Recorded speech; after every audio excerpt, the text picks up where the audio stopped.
bonjour à tous et bienvenue sur le test le plus objectif de l'univers sur... Arrête tes conneries, tu vas nous faire avoir des emmerdes. Oh, ça va, les gens se doutent bien qu'on va pas faire un vrai test du jeu, on peut parodier un peu. J'ai dit non.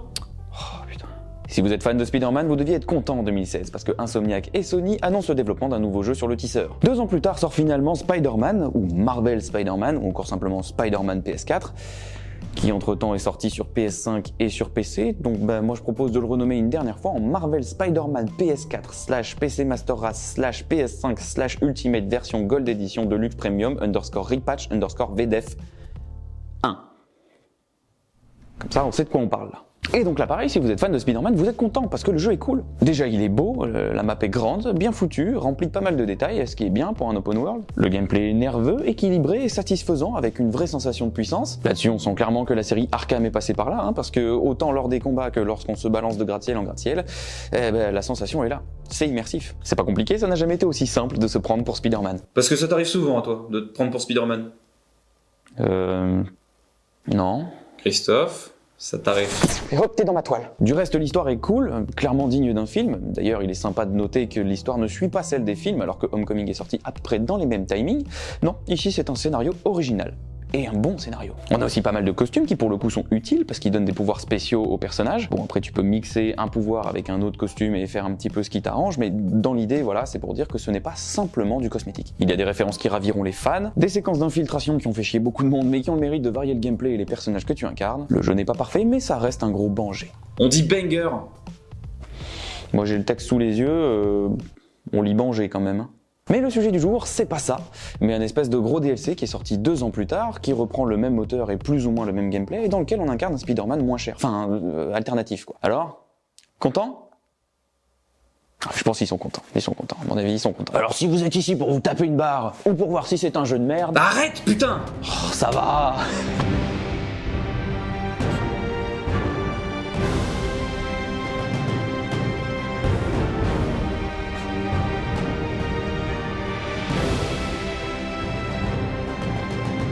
Spider-Man Miles Morales, c'est donc un jeu sorti en 2020 sur console et 2022 sur PC. D'abord annoncé comme une extension et une amélioration du premier, il sera finalement vendu comme un stand-alone sur le personnage de Miles. C'est une bonne occasion de connaître plus amplement le personnage qu'on a rencontré dans le premier opus, et c'est une bonne chose étant donné qu'il est censé faire grandement partie du deuxième jeu. C'est aussi l'occasion de mettre clairement un pied dans la next-gen, et je sais de quoi je parle parce que je l'ai fait sur PS4 ce jeu, et c'était pas... C'est d'ailleurs le jeu qui a motivé mon achat de PS5, parce qu'il était hors de question que l'expérience de jeu que j'ai eu sur Miles Morales se reproduit sur les jeux next-gen suivants. Mais on y reviendra. Avant de démarrer, le jeu nous propose un petit résumé du premier opus nous permettant de mieux connaître Miles. Sa morsure par une araignée, l'accident qui tue son père, sa vie à New York. Brooklyn, représente. Ok, par contre ta gueule. Ça nous rappelle aussi sa relation avec Peter, qui l'a aidé à surmonter son deuil, ainsi que sa rencontre avec Spider-Man. Qui n'était autre que Peter. C'est fou, hein. Ouais, c'est fou, hein. Le monde, il est tout petit, hein. Eh ben habituez-vous à ça, parce que Miles Morales c'est le champion du monde, le monde il est tout petit. D'ailleurs le jeu il aurait dû s'appeler comme ça. Spider-Man, le monde il est tout petit. On retrouve ensuite Miles dans le métro, c'est ce qui fait office de menu de démarrage même, et déjà là tu sens que le jeu veut te montrer qu'il est un des premiers vrais jeux next-gen, en faisant toute une série de gros plans sur les affaires de Miles ici et là. Waouh, regardez, on voit même les empreintes de doigts sur le casque et tout. Ah mais il en faut des grosses configs pour voir que Miles il a les doigts gras. Je regrette pas mes 500 balles. Miles sort du métro et on découvre Harlem où il vit depuis quelques semaines. Ensuite, Miles aide un mec à mettre un canapé dans un camion, parce que Miles, vous le verrez, il est gentil. Il est très gentil. Il est trop gentil. Mais c'est surtout que je comprends pas pourquoi le mec est en galère alors qu'il a réussi le plus dur, à savoir mettre la première moitié du canapé dans le camion. À partir de là, ça devrait pouvoir se faire tout seul, mais encore faudrait-il qu'il le porte par le bon bout le canapé, au lieu de le prendre comme ça sur le côté là. Ah, les premiers déménagements. Et surtout, j'espère que le mec était plutôt sur la fin, et qu'il avait pas encore tout l'électroménager à descendre. Non, attendez, partez pas parce qu'en vrai j'ai encore mon lave-vaisselle, mon canapé et puis... Après ça, Miles aide un peintre-graffeur avec ses pots de peinture, parce que Miles il est vraiment super gentil, et il en profite pour demander son chemin, pour trouver un magasin qui est 10 mètres plus loin, carrément dans son champ de vision, et jaune. Je crois qu'il va me plaire ce personnage. Alors qu'il est sur le point de faire les courses, comme sa mère le lui a demandé, il est appelé en mission par le vrai Spider-Man. Comment il fait, Pete, avec son identité secrète? Ça ajoute un stress pas possible. Oui, enfin mollo quand même, parce que Peter dans le premier opus, sa double identité lui a quand même coûté son couple, ça a failli lui faire perdre le boulot de ses rêves, ça l'a forcé à se battre contre un scientifique de génie qu'il considérait comme son idole et son mentor. Toi pour le moment, ça t'a juste empêché d'acheter du lait de coco. Puis de toute façon, vous le verrez très vite, Miles il a trouvé une manière très simple de gérer sa double identité. Il la gère pas du tout. Il l'avoue à tout le monde. La moitié de New York est au courant que Miles Morales, c'est Spider-Man. Bref, nos deux Spider-Man sécurisent un convoi de prisonniers qui doit être incarcéré au raft. Malheureusement, le câble qui suspend la cellule s'effiloche sous le poids, mais Miles s'en occupe. Donc forcément, ça merde. Notre héros manque de se faire déchiqueter dans les pales de l'hélico, mais heureusement il a un collègue compétent. L'hélico se crache, ce qui libère le super méga vilain qui était dans le convoi. Et je sais plus comment il s'appelle, c'est celui qui ressemble à un rhino là. Après ça fait bagarre, course-poursuite qui fait d'énormes dégâts. Putain, les impôts locaux ils doivent être balèzes à New York, hein, vu les réparations qu'il y a à faire à chaque course-poursuite. Finalement, Peter est projeté à travers un mur et assommé par son combat, forçant Miles à se débrouiller. Ce Spider-Man est cassé. Je voudrais l'échanger contre un neuf. Ah mais oui, bien sûr, pas de souci. Tiens.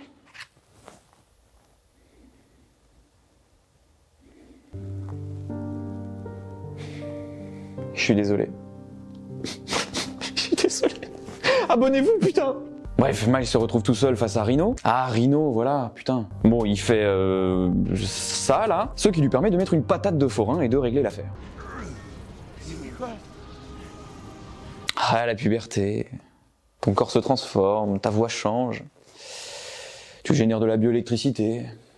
Comme d'habitude dans les histoires de super-héros, c'est quand on n'a plus besoin d'eux qu'arrive un camion rempli de soldats en armure avec tout plein d'armes. Et avec eux, Simon Krieger, directeur de Roxxon. C'est Oscorp, mais en moins cher. Le mec est directeur d'une grande corporation de recherche qui possède sa propre milice, il dit des phrases cheloues sur un ton chelou. Terrasser Rhino en solo.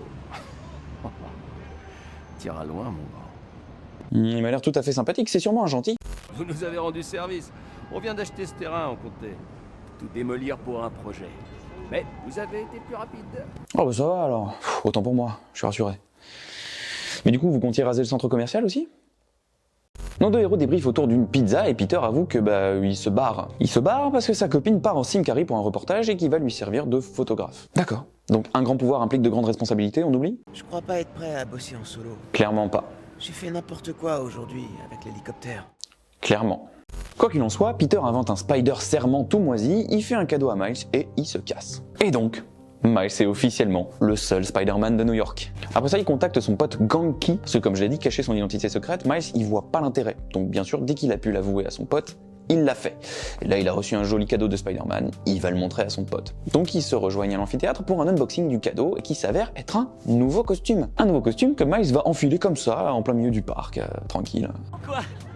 Vous avez jamais vu quelqu'un se changer à Central Park? Alors? C'est comment? C'est bien. Très bien. Par la suite, Ganke informe Spider-Man que quelqu'un semble avoir commis une effraction à Roxxon Plaza. 2 fois que cette société Roxxon revient dans l'histoire, c'est sûrement un hasard. Alors Spider-Man s'y rend et déclenche une pub automatique sur un écran géant qui n'attendait que lui. Bonjour, je suis Simon Krieger. Et cette chose à côté de vous est un réacteur uniforme. Ou alors ça se lance à chaque fois que quelqu'un passe à côté, je ne sais pas. Bonjour, je suis Simon Krieger. Et cette chose à côté de vous est un réacteur uniforme. Il faut activer ce réacteur. J'aurais dû déménager le jour où ils ont installé ce truc. J'ai entendu équivoquer Simon. Bref, la publicité est quand même bien commode parce qu'elle nous explique le scénario. Donc ce qu'il faut retenir, c'est que lui, il a inventé un nouveau carburant, le Nuform, qui pourrait alimenter la ville de manière propre et durable avec des gros réacteurs à Nuform. Moi, je lui fais confiance. Soudain, Miles entend une vitre se briser et poursuit sa petite enquête à l'intérieur du bâtiment. Il se fait soudainement attaquer par des cosplayers de Watch Dogs 2, qui ont une technologie chelou, quelque part entre la nanotechnologie et la magie, je dirais. Des cosplayers qui, bien sûr, souhaitent dérober d'uniforme. Miles les défonce tous autant qu'ils sont en détruisant les locaux de Roxxon autant que possible et décampe quand les gardes de Roxxon débarquent. Classique. Vu qu'il a bien bossé, Miles retourne chez lui pour fêter le réveillon de Noël avec sa mère et Ganke. Je suis content que le sapin de papa ait tenu le coup. Ah bah le sapin de papa est en meilleur état que papa lui-même, c'est sûr.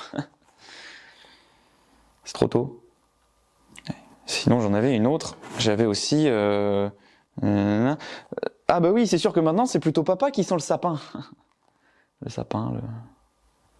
Rapport au fait qu'il soit décédé. Pour préparer le réveillon, Miles va chercher un vinyle dans les affaires de son père et trouve un dossier de police sur un criminel qu'il pourchassait à l'époque, le rôdeur. Ah, je suis sûr que ça n'aura aucune importance pour la suite. Quand soudain, ding dong, quelqu'un sonne à la porte, et il s'agit de Finn, la meilleure amie de Miles depuis le collège et qu'il n'a pas vue depuis des mois. Ah, je suis sûr que ça n'aura aucune importance pour la suite. Il y a ensuite une coupure d'électricité dans l'immeuble, et Miles sort rétablir le courant grâce à ses nouveaux pouvoirs, comme ça, sans masque ni rien. Ensuite il retourne dans l'appartement en passant par la fenêtre du salon. On sait pas pourquoi, vu qu'il est sorti par la fenêtre de sa chambre, ce qui était quand même vachement plus discret, et qu'en plus là, tout le monde est dans le salon, mais bon... On passe à table? Oui, voilà, oui, on va faire ça. Et après, on a le droit à un petit moment esprit de Noël, avec de la musique jazz qui se mêle au rire des gens qui s'aiment et qui sont ravis de se retrouver autour d'une table bien garnie. Le tout créant une ambiance chaleureuse, sans la moindre discussion raciste ou pression sociale t'incitant à procréer dans les plus brefs délais. Ah, je déteste Noël. Tout cela servant d'exposition pour nous faire comprendre que Roxxon n'est pas si bien vu que ça par la communauté, que la mère de Miles s'oppose à Simon Krieger dans sa campagne politique. Ah, de la politique à table, voilà, ça c'est l'esprit de Noël. Et surtout, que Finn semble avoir un problème avec Roxxon dont elle ne veut pas parler. Ah, je suis sûr que ça n'aura aucune importance pour la suite. Bonjour, je suis Simon Krieger. Et cette chose à côté de... Bonjour, je suis Simon... Bonjour, je suis Simon Krieger. Et cette chose à côté de vous... Bonjour, je suis Simon... Putain, mais arrêtez de passer devant ce putain de panneau, bordel de merde! est un réacteur à nu. Bonjour, je suis Simon. Et cette chose... Le lendemain, Ganke montre à Miles une nouvelle appli qu'il a réalisée pour Spider-Man et qui permet aux New-Yorkais d'envoyer des requêtes directement à Miles, et même de l'appeler directement. Alors dans le jeu, c'est plutôt une bonne idée, ça permet de déguiser les quêtes annexes. Mais quiconque a déjà fait un tour dans les commentaires YouTube ou même sur Twitter, sait que c'est une idée de merde en vrai. Le premier utilisateur de l'appli, il s'appelle Aaron Davis, et c'est l'oncle de Miles. Oh, ça alors, le monde il est vraiment tout petit quoi.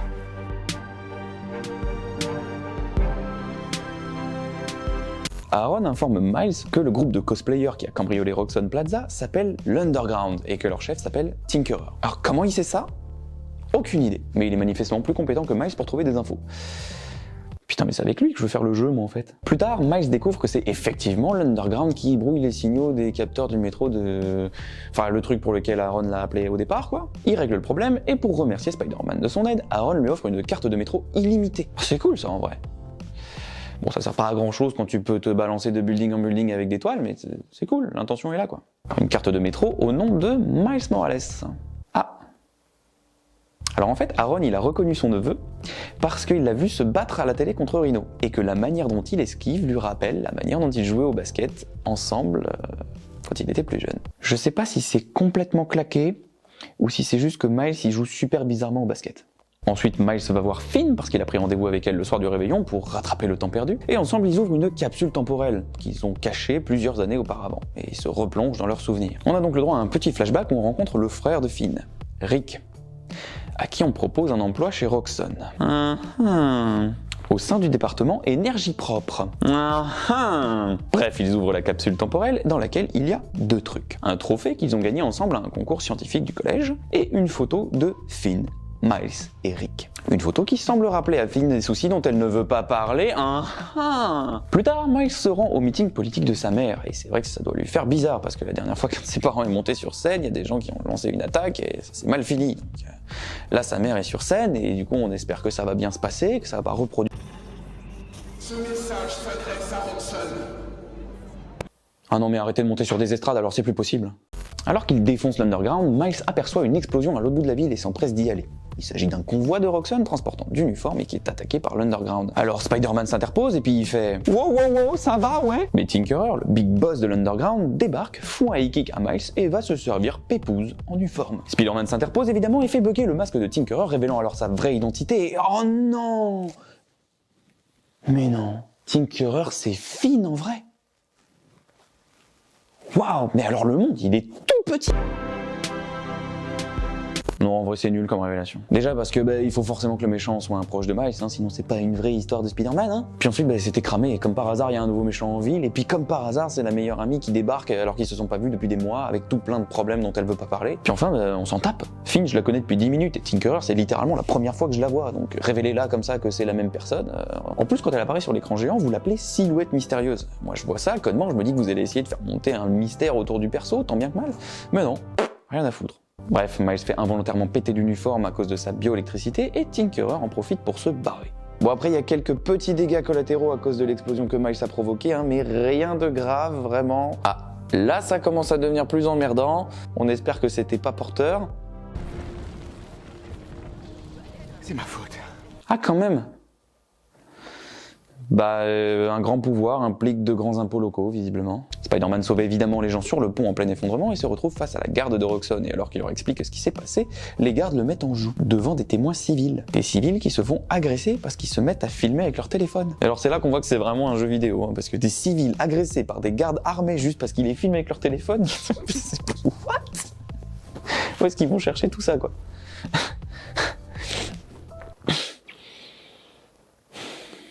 Bon, bah Miles ne bouge pas, je sais pas pourquoi, il pourrait sauter ou même se laisser tomber, tisser une toile, faire un truc, mais non, il bouge pas, donc Bah non, évidemment non, à la place Miles devient invisible. Oui. Et tous les teubés, ils sont là, mais donc il est passé super-héros, il est tombé, ils l'ont poussé, c'est chelou, bande de bouffons, va. On dirait des IA Ubisoft tellement vous êtes cons. Bon, tout ça pour que finalement Miles se laisse tomber à la fin. Le lendemain, Miles fait des dessins en écoutant ses exploits de la veille à la radio. Et ça... comment ça s'appelle? Bioélectricité. Tu veux un petit déj? Elle a détruit un pont. N'importe quoi. C'est pas ce qui s'est passé. Alors, si. Ganke fait ensuite un petit speech à Miles pour le motiver à incarner Spider-Man à sa manière, plutôt que de marcher simplement dans les traces de Peter. Et ils en profitent pour fabriquer un nouveau costume. Ah bah super Miles, bravo pour le costume. Il est foutu, c'est pas grave, hein. Oh, t'es vraiment qu'un petit con. Ah bah ça vaut le coup de te faire des cadeaux, tiens. Un grave. On a donc un montage où ils font des schémas, ils font des tests sur des matériaux, ils s'entraînent à boire du café à l'envers. On a une super métaphore de la puberté, et paf, nouveau costume vachement mieux que le premier. Un gras, mais balèze en dessin quand même.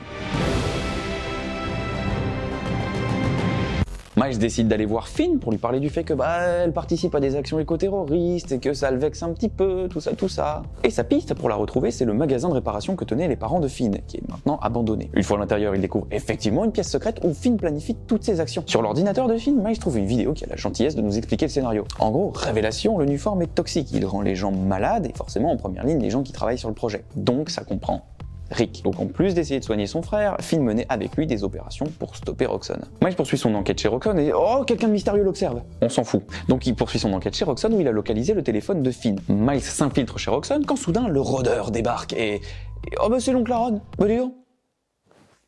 Mais le globe est de faible superficie, est-ce que je vois? Enfin je veux dire... Spider-Man et le rôdeur vont donc collaborer pour retrouver le téléphone de Finn dans les logos de Roxxon, et c'est ce qu'ils font après une séquence d'infiltration et de bagarre. Malheureusement la batterie est morte, mais heureusement Miles fait office de chargeur express. Comment il a localisé le téléphone s'il est éteint? On peut faire ça? On peut faire ça? J'en sais rien. Dans le téléphone, il trouve d'autres vidéos de Finn et de son frère occupés à saboter le réacteur à Nuform. Ça t'embête pas de détruire ta création? T'as vu dans quel état je suis? Ça va, t'as juste une petite toux. En dehors de ce truc-là, t'as pas l'air plus malade que ça. Hein. Je suis en bien plus mauvais état que toi les lendemains de soirée. Évidemment, le sabotage se passe mal. T'as aucun sens cette phrase. Puisque Simon Krieger active le générateur pour tuer Rick, ce qui fait officiellement de lui le méchant, alors que jusque-là, je lui faisais complètement confiance, quoi. Rick tente quand même de débrancher le bazar, mais devinez qui gagne entre un homme malade et un générateur capable d'alimenter tout Harlem. Perdu, c'était le générateur. Pour continuer leur travail, Miles va donc détruire le générateur avec ses pouvoirs, puis se barre. Enfin, d'abord ça fait bagarre en coop avec le tonton, puis il se barre en taillant le bout de gras pépouze sur le métro. Et là, le tonton, il enlève son masque et il dit « Et ne retire plus ce masque. Non, là t'envoies des messages contradictoires, tonton. Et puis ça va être super chiant pour manger s'il peut plus enlever le masque. » Il lui donne aussi un conseil qu'il devrait systématiser. Non, lui dis pas que t'es Spider-Man. Mais oui, putain! Bien sûr! Arrête! Ensuite, et sur les conseils de son oncle, Miles décide de confronter Finn en tant que Miles et non en tant que Spider-Man. Et pour ce faire, il va lui faire croire qu'il souhaite intégrer l'Underground. Ce qui est une idée qui, pour être honnête, me plaît beaucoup. Tinkerer fait donc passer un genre de test à Miles pour qu'il soit admis dans l'Underground. Un test qui consiste à sauter depuis une grue pour montrer que tu n'as peur de rien. Putain, mais c'est Assassin's Creed en fait. On est vraiment dans un jeu Ubisoft en fait, c'est pour ça. Vu qu'il a bien fait son petit saut de l'ange, Miles est officiellement et unilatéralement admis dans l'Underground. Et il a le droit à un tour des locaux où il découvre notamment toutes les armes que Finn fabrique elle-même. Toute seule. C'est elle qui fait tout le matos avec la super technologie et tout là. Toute seule. Balèze en soudure la meuf, hein. Mais après 3 minutes de présence, Miles raconte un mensonge pour s'éclipser. Miles, c'est le genre de mec qui débauche à 14h à son premier jour de taf. Alors que Finn doit aussi s'absenter, Miles en profite pour fouiner et chercher le Nuform volé. Il se planque dans un coin et remet aussitôt son costume de Spider-Man. Et c'est la fin de la hype pour moi. Moi je vous l'ai dit, infiltré en tant que Miles Morales, un groupe d'éco-terroristes, j'aimais bien l'idée, et j'aurais bien aimé que ça dure un petit peu. On aurait pu voir Miles saboter le matériel et les missions de l'Underground, on aurait pu voir Finn forcer Miles à faire des choses à contre-cœur juste parce qu'elle doute de sa sincérité. À qui t'écris? On aurait pu voir où est le point de rupture du truc, jusqu'où va Miles pour protéger sa couverture et mener à bien sa mission. On aurait pu voir Miles rejoindre petit à petit les idéaux de l'Underground et revoir son jugement. D'ailleurs, Ganke l'évoque à un moment. Je dis ça, je dis rien. Mais imagine que Finn ait raison et que ce soit le meilleur moyen de battre Roxxon. Ça aurait nuancé le personnage, au lieu de le maintenir lisse et fondamentalement bon. Mais là non. Le mensonge, ça lui a juste servi à rentrer dans le bâtiment. Et maintenant, on a le même gameplay que d'habitude, dans des conduits et puis dans une salle avec tout plein de méchants qu'il faut éliminer. En actionnant une statue, Miles découvre un ascenseur secret qui mène au sous-sol. C'est classe. C'est débile en termes d'aménagement, mais c'est classe. Une fois au sous-sol, il surprend une discussion lui apprenant que l'uniforme a été déplacé. Merci Miles, mais l'uniforme est dans une autre planque maintenant. Mais fort heureusement, il y a justement sur la table une carte qui indique les autres planques de l'Underground. Spider-Man manque de se faire repérer parce que son doigt reste collé à une feuille. Et enfin, Tinkerer mentionne l'opéra pour la suite des opérations. C'est donc là-bas que se rend Miles. Il découvre sur place un gros container avec l'uniforme volé, ainsi qu'un ordi qui a la gentillesse de nous expliquer le plan des méchants, qui est de faire péter Roxxon Plaza et le générateur d'uniforme. Waouh, quoi? Mais elle est malade! Putain, mais sans déconner. Depuis le début, ta pote peut pas saquer Roxxon, tu découvres qu'elle est à la tête d'un groupe d'éco-terroristes, que son frère est mort à cause de Roxxon, elle a littéralement dit plusieurs fois qu'elle voulait arrêter Roxxon, et sa dernière action était de voler un carburant explosif et instable. Donc à ton avis, quel était son plan? Petit A, voler le brevet d'uniforme et devenir riche. Petit B, remplacer tous les beignets au chocolat du monde par des beignets aux pommes. Petit C, punir Simon Krieger avec des chatouilles jusqu'à la fin de sa vie. Petit D, faire péter Roxxon Plaza. Et vous aussi, jouez dans les commentaires et tentez de remporter...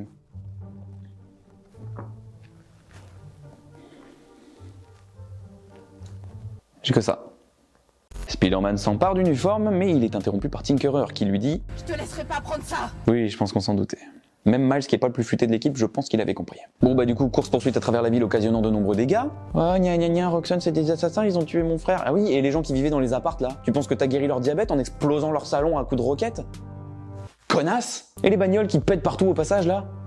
Ça passera plus au contrôle technique, ça à tous les coups. Bon après, pour arrêter Tinkerer, Miles il a une super technique. Tinkerer, faut que je te dise un truc, ralenti. Il faut que je te dise un truc. Ralenti. A-t-on vu plus claqué comme argument pour arrêter un criminel? Bref, Miles rattrape Tinkerer, mais il se fait défoncer. Et alors qu'elle est sur le point de l'achever, Miles révèle son identité pour qu'elle l'épargne. Donne-moi une bonne raison de pas t'achever. Ma mère t'en voudrait à mort. Miles? Troublé par cette révélation, Tinkerer profite d'un moment d'inattention pour s'éclipser. Mais bon, elle a tout pompé sur Batman, quoi. Après, Miles va chercher des conseils auprès de son oncle. Et je vois pas pourquoi, quand il donne des conseils, tu les écoutes pas. Il te conseille de confronter Finn en tant que Miles, tu t'infiltres en tant que Spider-Man. Il te conseille d'arrêter de révéler à tout le monde que t'es Spider-Man, tu révèles que t'es Spider-Man. Donc bref, il lui demande des conseils par rapport à sa meilleure amie, qui est virée éco-terroriste, par rapport à la grosse corporation qui empoisonne des gens et qui assassine ses employés. Et son oncle, il lui conseille de faire de la musique. Tiens, c'est un petit projet qu'on avait commencé avec ton père, notre mixtape. Ouais. Alors ça m'arrive aussi de sampler des conneries et de faire de la musique de merde, hein, mais je suis pas sûr que sampler les bruits de la rue pour faire un son, ça sauve New York. Bon, enfin, toujours est-il que ça marche, hein, faire de la musique, la guider dans ses choix. Je sais quoi faire avec Finn. Je vais la voir et essayer de la convaincre d'arrêter. Parce que c'est pas ce que t'essayais de faire jusque-là. Il a fallu que tu samples une putain de bouée pour accéder à un niveau de conscience supérieur et choper le plan suivant, aller la voir et lui demander d'arrêter. Franchement, je vois pas ce qui pourrait foirer, hein. C'est si précis comme tactique. Moi, je donne rendez-vous à Finn à Trinity Church pour discuter et mettre les choses au clair. J'aurais pu te tuer! Oui, bah t'aurais peut-être dû. Enfin, je veux dire, oui, non, c'est vrai, faites gaffe quand même, on est tous copains. Quand soudain, semblant crever le ciel et venant de nulle part, surgit... Rideau. Dans une armure tunique rouge métallisée du plus bel effet. Miles essaye de lui mettre une patate de forain électrique, mais quand ça veut pas, ça veut pas. Ce genre de truc, un homme sur 5 à peu près. Il se fait assommer et capturer par Roxxon. Lorsqu'il reprend connaissance, Miles se retrouve face à Simon dans une scène qui, pour moi, est juste une reconstitution du jour où Sony a voulu les droits du personnage de Miles Morales. Tu dégages un parfum de bio-ingénierie ultra avancée. Tu sais ce que ça me rappelle, gamin? L'odeur de l'argent. Simon ordonne à ses hommes de les torturer pour retrouver l'uniforme, parce que sans la bonbonne, il ne peut pas lancer le réacteur du Plaza et devenir le king de l'énergie verte. S'il manque une seule bonbonne, cet énorme truc ne sert à rien. Et ils peuvent pas en refaire un autre, non. C'est comme les verres en festival, quoi. C'était consigné, c'était celle-là, c'était ma bonbonne, je veux ma bonbonne, quoi. Les gars, c'est peut-être pas judicieux de taper un mec qui absorbe l'électricité avec des bâtons électriques. Il risquerait peut-être de pouvoir... Une fois libérés, nos deux amis vont donc s'atteler à se barrer du complexe dans une séquence dont je vous passe les détails parce que ça fait infiltration, générateur activé, etc. Aux agents que Rhino fait quelques travaux d'intérêt général. Comment ils ont pu leur faire gober ça? Parce qu'ils sont cons. Ensuite, Miles surprend une conversation entre Simon et le rôdeur, une nouvelle fois où le jeu a la gentillesse de nous expliquer le scénario avec autant de subtilité que Rhino lui-même. Et donc en gros, on apprend que c'est son oncle qui a donné les infos à Krieger sur l'Underground, et que c'est aussi grâce à lui que Roxxon a pu les capturer à l'église. Le deal devait épargner Spider-Man, bon enfin bon comme on dit, plus on est de fous, tous les chats sont gris. Générateur, ordi à pirater, conversation personnelle à un moment inapproprié, bagarre, infiltration, récupération de preuves compromettantes sur le PC à preuves compromettantes, et enfin, bagarre en coop contre le Rhino. T'aimes ma nouvelle couleur? Étonnamment, oui. Une fois Rhino à terre, Miles termine de récupérer les preuves et se rend compte que le générateur a été modifié et surchargé. Donc si Finn le détruit comme elle l'a prévu, elle ne détruira pas juste le Plaza, mais tout Harlem. Et ça, elle ne le sait pas. Ah mais place au direct, on me dit dans l'oreillette que pendant ce temps, Rhino provoque Finn en évoquant son frère mort, ce qui est rarement une bonne idée. Ce qui conduit à... Va en enfer. un meurtre de sang-froid. Cette meuf commence à me plaire. Miles y dit ensuite mais enfin, c'est pas très correct, l'homicide volontaire, c'est vraiment pas le genre de la maison. Et vu qu'elle est en colère, Finn défonce Miles et lui ordonne de garder ses distances. Il est ramené chez lui en piteux état grâce à Ganke et ensuite surpris par sa mère qui, le voyant amoché dans son costume de Spider-Man, lui pose une question qui est un peu conne. C'est quoi ça? Bah, c'est un cosplay d'Obélix, mais j'avoue qu'il est un peu raté. Une ellipse plus tard, pendant laquelle Miles a résumé le scénario à sa mère et eu son label « Un grand pouvoir implique de grandes responsabilités », les affaires reprennent pour Spidey. Il a encore localisé Finn et comprend qu'elle va mettre son plan à exécution. Et ce, grâce au convertisseur d'énergie qu'ils ont fait tous les deux quand ils étaient au collège. Comme par hasard. Mais alors qu'il est en route vers le forum des sciences Oscorp où se trouve Finn, Miles est abattu par un tir de type piou-piou, un tir effectué directement par son oncle. Eh ben, moi qui pensais que ma famille était compliquée, au moins ça me rassure, on m'a jamais tiré dessus. Enfin, pas délibérément, quoi. Enfin, pas sobre, je veux dire. Il se réveille en cellule et tonton lui explique que c'est bien beau son projet, mais c'est quand même vachement dangereux. Et que la meilleure stratégie, c'est de laisser Simon et Finn s'entretuer, très sympa, et que en gros, après, on verra. Putain, le tonton, ça doit être un gros campeur sur Call of. Bon bah, forcément, Miles se libère, et puis bah, il se fight avec le tonton, et ils se répètent tous les deux les mêmes choses pendant des plombes. En gros, ça fait « mais je fais ça pour te protéger, oui, mais moi je veux sauver les gens, oui, mais moi c'est pour te sauver, oui, mais moi je veux sauver les gens, oui, mais c'est pour te protéger ». Une fois que le tonton est battu, Spider-Man se casse en lançant une punchline qui, pour le coup, est on ne peut plus pertinente. Je dois être meilleur que ça. Oh, putain, oui. Spider-Man reprend alors sa route, le temps de défoncer des gardes qui campent devant, de faire un truc chiant pour relier des générateurs, et Miles peut enfin confronter Finn. Vous y avez cru, hein? On va pas se quitter sans un petit flashback quand même. Non, en vrai, j'ai plutôt bien aimé cette séquence. Ça se passe avant que Miles ait ses pouvoirs. Il s'agit du flashback où Finn et lui vont voir leur projet scientifique récompensé et exposé au forum des sciences d'Oscorp. On déambule un petit peu dans l'expo, on s'infiltre parce qu'on n'a pas d'entrée. On a même eu la chance de croiser Pete et Otto avant que tout ne parte en vrille, et je vous avoue que ça me fait un petit quelque chose de les revoir comme ça, là, plein d'espoir pour un monde meilleur. Bon, après, la manière dont on s'infiltre dans l'expo, elle est un petit peu conne. C'est-à-dire qu'on pique du matériel de l'expo pour pouvoir le glisser sous la porte et éclairer le système de la serrure. Parce que c'est un système de serrure qui s'ouvre quand tu l'éclaires. C'est très, mais alors très très con.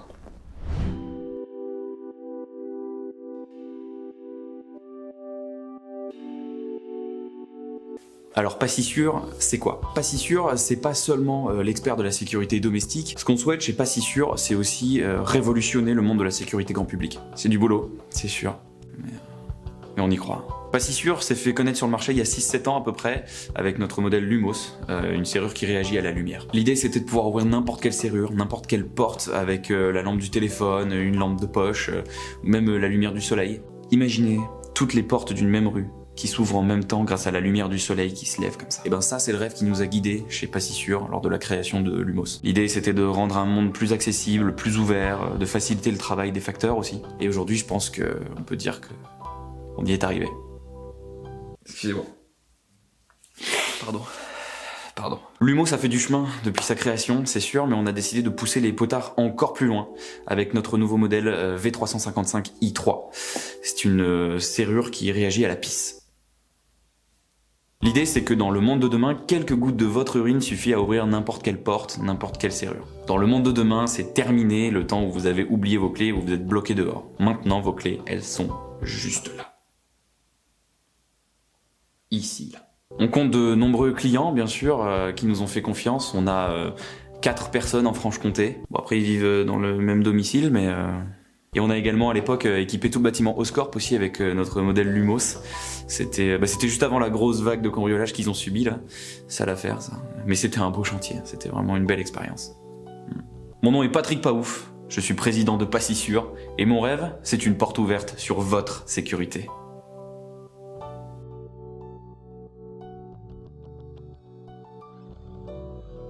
Bref, retour au présent, Miles trouve Finn et il essaye à nouveau de lui dire que le réacteur est surchargé et qu'elle va blesser plus de monde que ce qu'elle croit. Finn, il faut que tu saches. J'en ai marre de t'écouter. Mais vu qu'il se fait interrompre, il n'insiste pas. Bon bah du coup, bagarre, et direction Roxxon Plaza à Harlem pour le combat final. Miles retrouve Finn et il parvient enfin à lui expliquer le coup du réacteur surchargé. Ah, mais elle le croit pas. Oh. Ensuite, les deux se retrouvent face à face, se disent ce qu'ils se sont déjà dit 150 fois alors qu'on sait qu'ils vont se taper dessus, et ils se tapent dessus, tout en se répétant qu'ils veulent pas se taper dessus. Après, ils se tapent dessus dans les ruines de la pièce où ils étaient, ils se tapent dessus dans la pièce d'en dessous, ils se tapent au-dessus du réacteur. Pourquoi tu continues? Parce que... je suis... Casse-couille. Le réacteur s'emballe, les immeubles commencent à s'effondrer et Finn comprend que c'est pas normal, alors elle dit... C'est pas normal du tout. À cause de l'effondrement du bâtiment de Roxxon, Finn tombe. Miles plonge pour la récupérer in extremis et... Notre héros reprend connaissance au milieu des ruines. Il avance tant bien que mal vers le réacteur pour absorber l'énergie, et le voyant utiliser ses pouvoirs de batterie de téléphone externe, Finn a des flashbacks du sacrifice de son frère, qu'elle refuse de reproduire bien évidemment. Elle décide donc d'agir en héroïne et d'aider Miles à évacuer toute l'énergie qu'il a accumulée. Elle met sa technologie chelou au pied, porte Miles, court sur l'immeuble, et prend un maximum de hauteur avec Miles dans ses bras pour ne blesser personne. Et si, sur le principe, l'histoire de Spider-Man peut faire office de métaphore sur la puberté, j'imagine que ce moment c'est la métaphore du premier rapport sexuel. Je peux pas, Tout va bien. je peux pas. C'est fini, laisse-toi aller.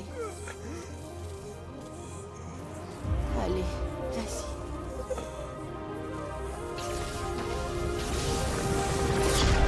vas-y. Miles se relâche tout. Titre. Ce qui tue sa copine. Titre. Bah non, là non. Il retombe au sol sans son masque, devant tout le quartier. Mais enfin, c'est pas très grave parce qu'ils vont sûrement tous déménager après ce bordel. Ah bah c'est sûr que c'est proche toute commodité, mais enfin ça fait quand même cher le loyer pour un quartier qui explose 5 fois par an.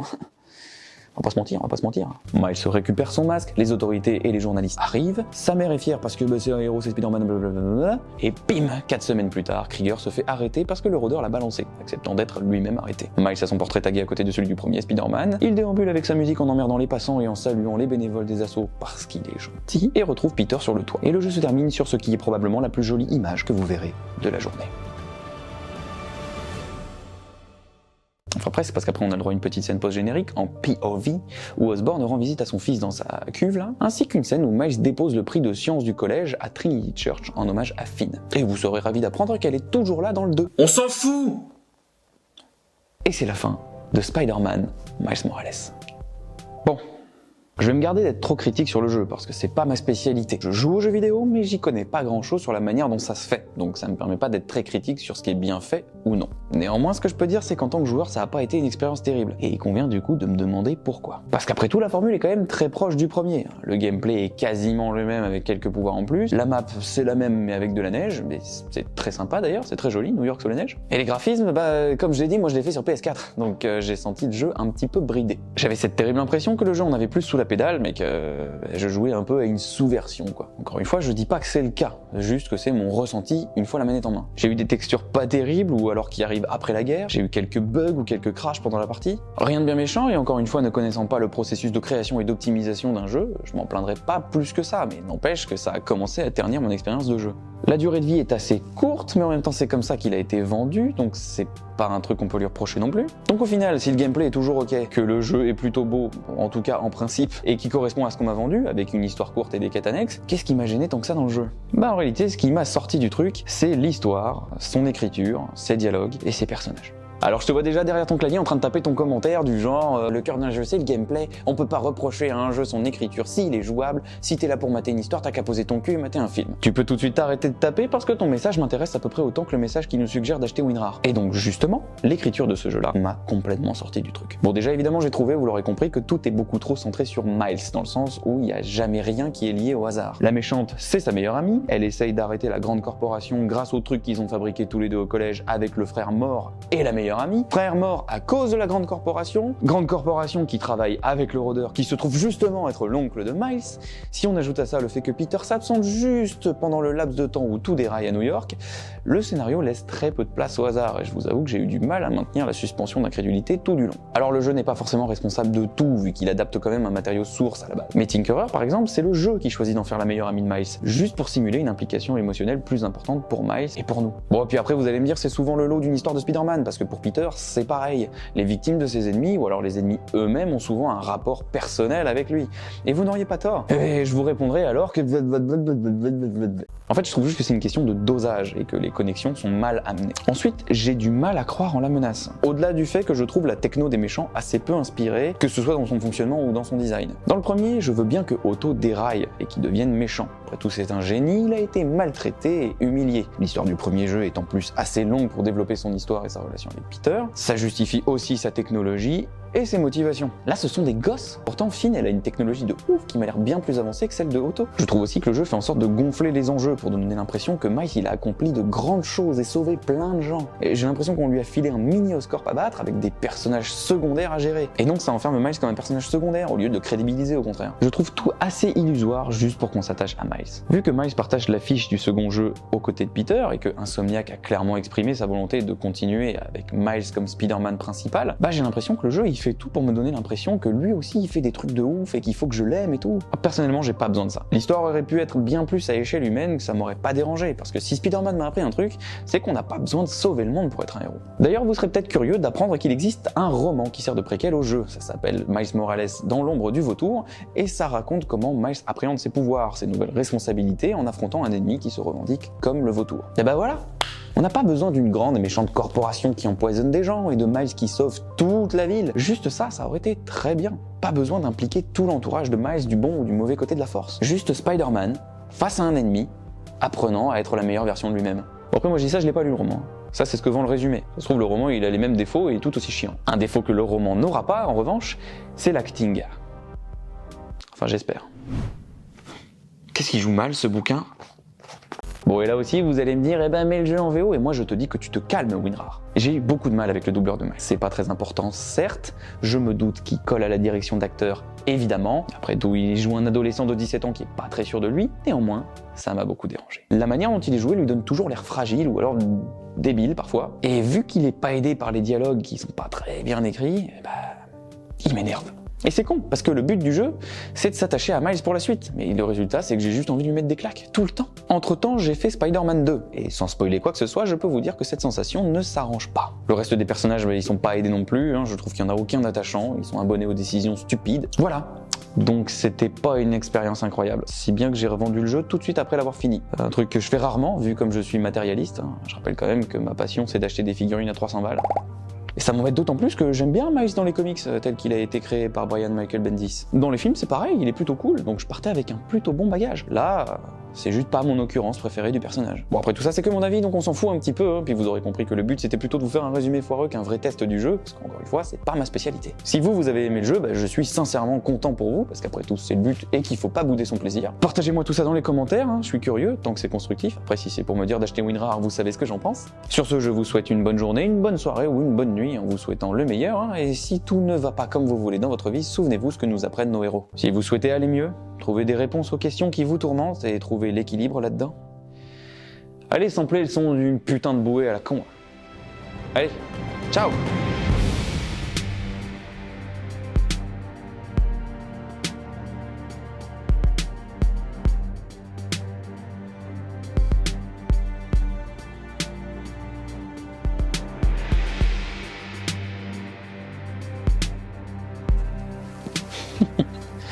On dirait une insulte pour envoyer chier les gens. Ah, mais lâche-moi, elle va sampler une bouée.